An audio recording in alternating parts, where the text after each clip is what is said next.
क्या हमारे देश में टेलीग्राम बंद हो चुका है? क्या आपका पसंदीदा मैसेजिंग ऐप हमेशा के लिए बैन होने वाला है? जी हाँ दोस्तों, अगर आप भी movies, web series, study material या फिर चैटिंग के लिए टेलीग्राम का दिन रात यूज करते हैं तो ये खबर सीधे आपसे जुड़ी हुई है। अगले 2 मिनट में आपको पता चलने वाला है कि आखिर क्यों टेलीग्राम पर बैन की तलवार लटक रही है, वो भी परमानेंटली। दरअसल दोस्तों, मामला मामूली नहीं है। गवर्नमेंट एजेंसीज और साइबर क्राइम ब्रांच की नजर इस समय टेलीग्राम पर बनी हुई है। एलिगेशंस हैं कि टेलीग्राम पर एक्सटॉर्शन, गैम्बलिंग, स्कैमिंग और पायरेसी जैसे इलीगल काम बहुत ही धड़ल्ले से चल रहे हैं।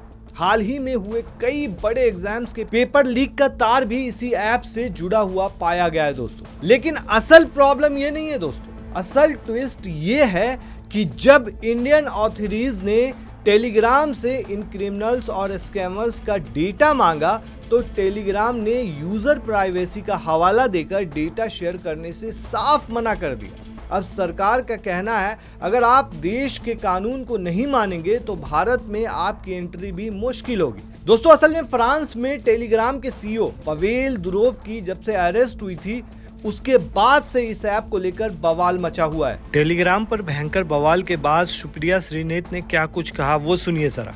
नीट पेपर लीक की पूरी जिम्मेदारी और जवाबदेही टेलीग्राम ऐप की है। ये मैं नहीं कह रही हूँ, ये मोदी सरकार कह रही है। असलियत यह है कि एनटीए एक संस्था है जो नरेंद्र मोदी की सरकार के अधीन है, उसने नीट का पेपर कराया। नीट का पेपर नरेंद्र मोदी की नाक के नीचे से लीक हुआ। पेपर लीक होने के बाद ना कोई जिम्मेदारी ना जवाबदेही तय हुई। शिक्षा मंत्री धर्मेंद्र प्रधान का तमाम मांगों के बावजूद इस्तीफा भी नहीं हुआ। अब नीट परीक्षा से 5 दिन पहले टेलीग्राम ऐप को ही बैन कर दिया गया। ये अलग बात है कि बहुत सारे बच्चों के नोट्स वगैरह उस पर है जो नीट का एग्जाम देने जा रहे हैं।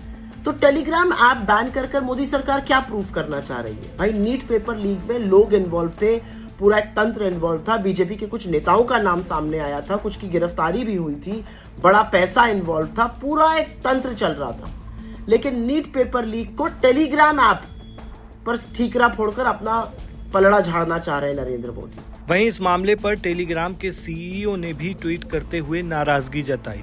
दूसरी तरफ इस मामले को लेकर के राहुल गांधी ने ट्वीट करते हुए कहा कि टेलीग्राम बैन मोदी सरकार का पेपर लीक रोकने का नया नुस्खा, यानी चोर को पकड़ने के बजाय पीड़ित के घर पर ताला लटका दो। लाखों छात्र सालों से टेलीग्राम पर पढ़ते हैं।